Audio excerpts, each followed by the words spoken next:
Hey guys, how's it going? I'm Lighty, and today we're discussing my biggest project probably ever. Not as big as the divination card thing in actual size, but in importance. I'm in the middle of making, I just began making a mirror item in standard, an item that does not exist at the moment, and I doubt it ever will exist. There's not many possibility for these to be created more of. It'd have to take a lot of the community or one person to work extremely difficult to get this. So, this is a white superior golden mantle. This is really rare and it's only acquired in one way basically. This is the same skin as the demigods. That's because this is the demigod's dominance. This was a race reward. What you have to do, the only way to get one of these, and it has its own implicit, which means it's its own base, golden mantle being the base. The only way to get this is you have to get a bunch of them, right? And you have to val these demigods, okay? And you need to keep valing them until they go rare. So when you can use a valor bond, they have a chance, as it says here. One of the effects is to reroll it into a rare. You gotta get 5 of those rares, okay? So once you have 5 corrupted rare items, you know what people call like ripping or bricking an item. Once you have that done, you then have to use the vendor recipe, which is 5 rares. When you vendor 5 of them, you get a uncorrupted one that's unidentified. Okay, so now you have your white base, and this is an extremely ridiculous process because you'd have to, there's not a lot of it, it's a race reward. Even with the ones that exist, a lot of people have been valing them because the item has +1 socketed. They've been valing them to get +1 all gems. That way you get like +2 all gems. It's kind of a cool thing. There's not a whole lot of these left in the game that aren't corrupted, and of the ones that aren't, there's like hardly any rare ones. So only like 1 or 2 of the white ones existed. The other one is being used for low-level dueling, so no one's making a mirror chest of this, and that's where I come in because I'm going to do it. Now, what I want is T1 fire, cold, lightning res, so that's 48 across the board. So it looks like, you know, like that resistance or that.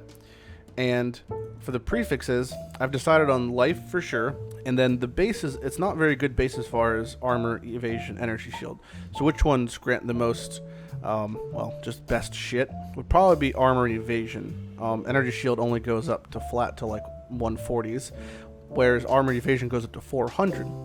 And I don't think armor and evasion will ever be worse than it is now, and I don't think energy shield will ever be as good as it is now. So because of that, I want to get T1 armor, evasion, life, res. And this is a very specific chest because it's a tri-brid chest. It's armor, evasion, energy shield. So what that means is when crafting it, it has the entire roll pool for prefix suffixes, which means it could hit mana, armor, evasion, life, ES, all the hybrids. Even for the suffixes, it can hit dex, int, strength, the things you normally couldn't hit. So it's a little harder to roll. So what I'm doing is, in my current process is, I've purchased a lot of alts, and I'm gonna, my guess is it takes probably close to 100,000 alts to finish the 3T1 process. And what I'm trying to do is I just transmute it, okay, and I aug it. And luckily in my scenario, I just auged into another one, all right? So what I want is I need to finish all the suffixes or all the prefixes and then work my way backwards, which means I have to hit one of the prefix or suffixes, I have to regal into another one, then exalt into a third one. And once it has 3 T1 prefix or 3 T1 suffix, then I can begin meta crafting while removing shit and all that jazz. But until that happens, I have to keep alt, regaling, scour, exalting, all that shit. And I didn't hit it, so I have to scour and start over. This could take literally months. So this is what I'm basically be doing now in standard for this for this item, and I'll make update videos as time goes on, and eventually, you know, in 6 months, a year, whenever I finish the item, I'll make one video compiling all the progression I made each time I hit the rolls and got everything I needed for the item. So one more thing I forgot to mention, and that is that I'm going to be keeping track pretty heavily of all the times I hit T1 rolls.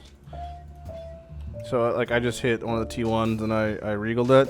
So what I made in like whatever Google spreadsheets this is a button, like I coded in a button. I don't know what the fuck I was doing. I took some time to figure it out, but there's Guy Fieri.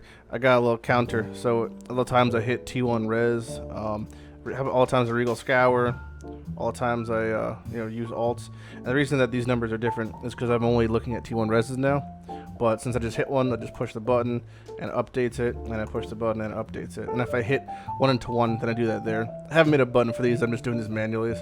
But I just used another 1,000, so we're just at 12,000 alts used now.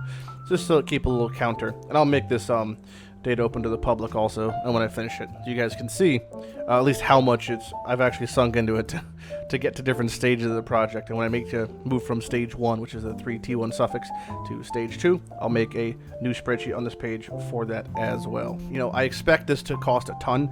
I'm not sinking a ton of currency into it now. I am prioritizing finishing the card video, because when I finish the card video, I'm going to have to sell, well, just from House of Mirrors, a mirror, 2 headhunters, acuities, Chavron's Revelation, close to 500-600x worth of stuff. All that currency I do from that video, I'm going to liquidate it all and dump it into crafting the chest. I like to have my videos fund each other. That way I can go broke, in standard and keep you guys entertained. I mean, the amount of dumb shit I spend currency on, it's stupendous, so fucking feel free to give me all your trash. But yeah, I think it's going to be a cool project. I don't think, the golden mantle's going to be super important when it's done, but I think it's cool. I think this one will have really quite, just some significance in the game, in the game's history, because this type of crafting is like, the upper echelon of type of shit. So it's going to be quite an adventure. So I'm Lighty, and I will see you guys later, and I'll keep you posted.